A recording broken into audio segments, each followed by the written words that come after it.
Hello, so today we're going to do a still life of some paintbrushes from observation, which means we're going to look at them and draw what we see.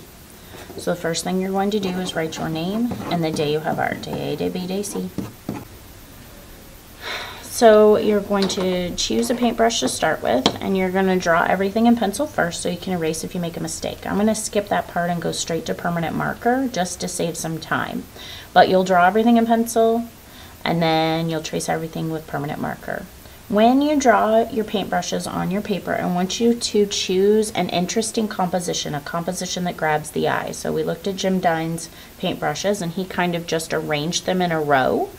We looked at some of his tools, and he scattered them across his paper or his canvas. So it's up to you how you arrange your paintbrushes. You just want to think about where you place them and be thoughtful of that.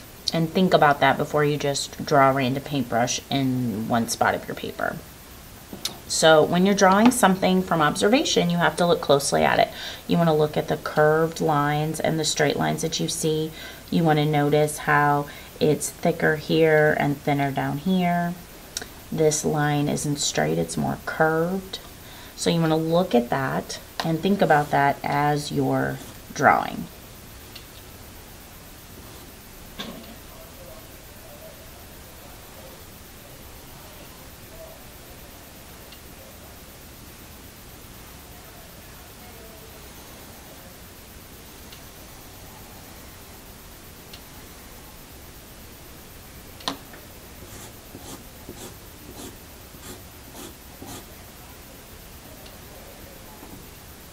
And if you overlap items, remember that when you overlap something, you won't see part of another thing. So if I put this on top, you can see we don't see the paintbrush that I've drawn underneath this. Our paintbrushes are not made of glass, they're solid, so you cannot see through them.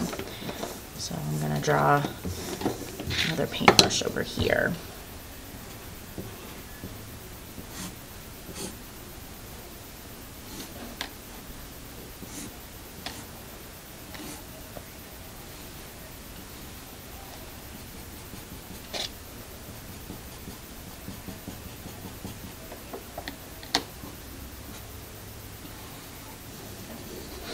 And then this paintbrush is wide here, it gets very skinny, and then it gets wider again. So I want to try to recreate that in my drawing.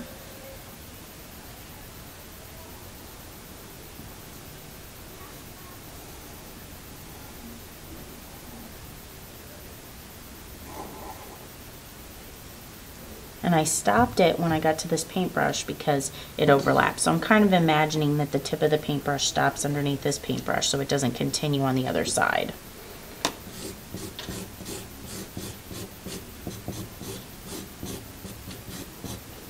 And since I like to draw the bristles at the top, I'm going to turn my paper so I can have some paintbrushes with bristles facing down.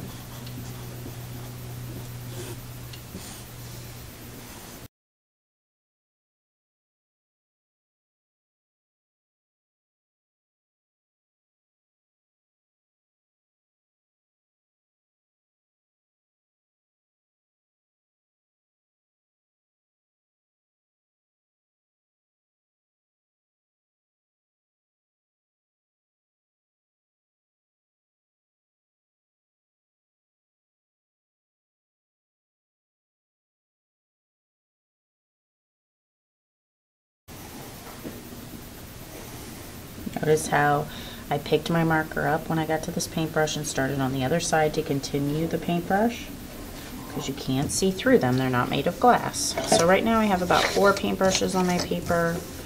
I think you need at least 5 or 6 on your paper to fill the paper. I drew this one really big, so that takes up a lot of space. That might be equivalent to 2 other paintbrushes, but I've drawn so big it takes up a lot of my space, so I'm going to add a 5th paintbrush here.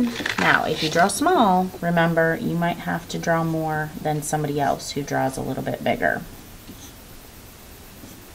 So when I look at this metal, it's wide and then it does taper and get a little bit skinnier.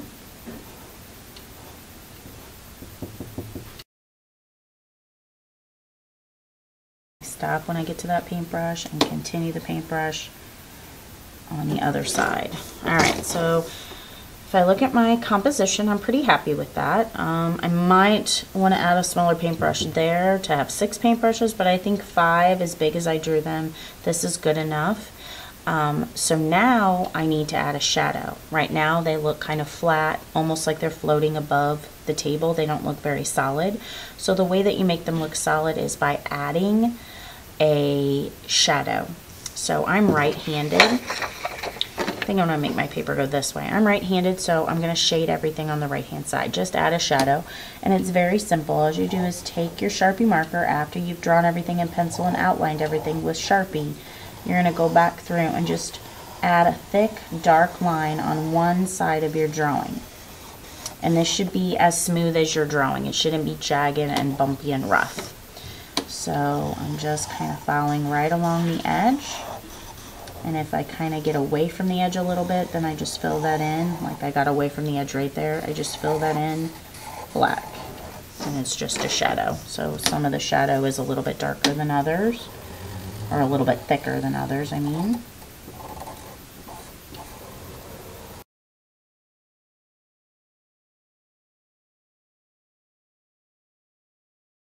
Really creates a nice sense of depth. Just by adding a shadow really makes these look a little bit more real and like they're sitting on our paper. So here is our still life from observation in the Jim Dines style with black and white. And so now we're going to add some color with some watercolor paint, and I'll come back to you once I get my paint and show you the fun part. Alright, so what you're going to need to add color to your still life from observation is a water basin. I like a round paintbrush, so a green handled paintbrush, a large one, a watercolor tray, and a popsicle stick. So the first thing that you want to do is choose the colors that you want to include in your work. I try to stay away from black and brown because some of these colors are going to touch and mix, and black and brown just kind of makes it look not as nice. So I stay away from those, and you're going to put a puddle of water on top of the colors that you're going to use.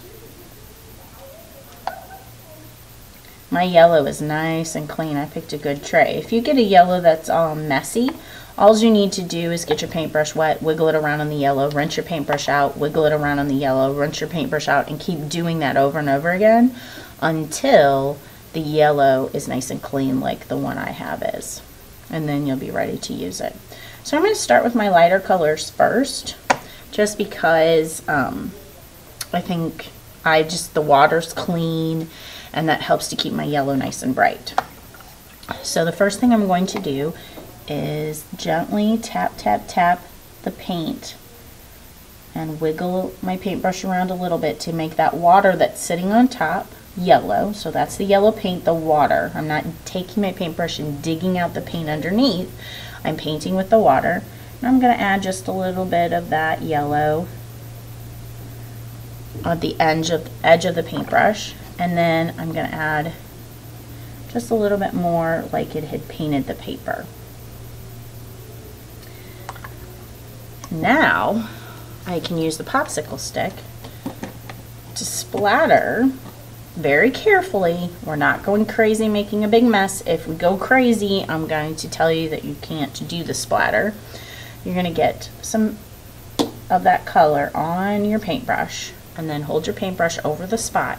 And then use your popsicle stick to wiggle back and forth, and then it creates some splatters here and here. And you need to be careful. We're going to put a placemat underneath your work, so that'll catch a lot of your splatter. But just real gentle. You're not taking your paintbrush and flinging it. You're not shaking your paintbrush and wiggling it. You're holding it still and using the popsicle stick to add the splatters. So now I'm going to go to another color.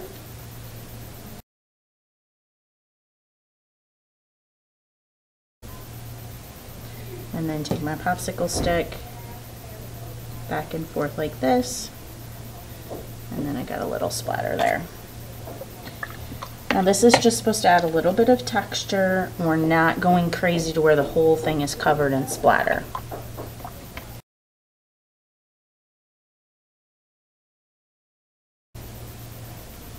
Now the green touched the yellow, so they're mixing, and that's okay.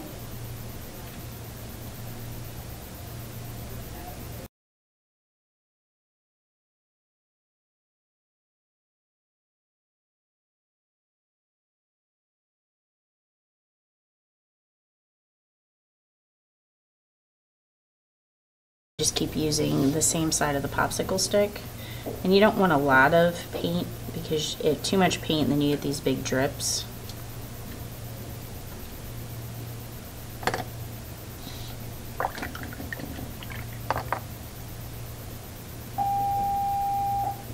Good Monday morning, Becky Davis staff. It is now 8:45. Have a great day.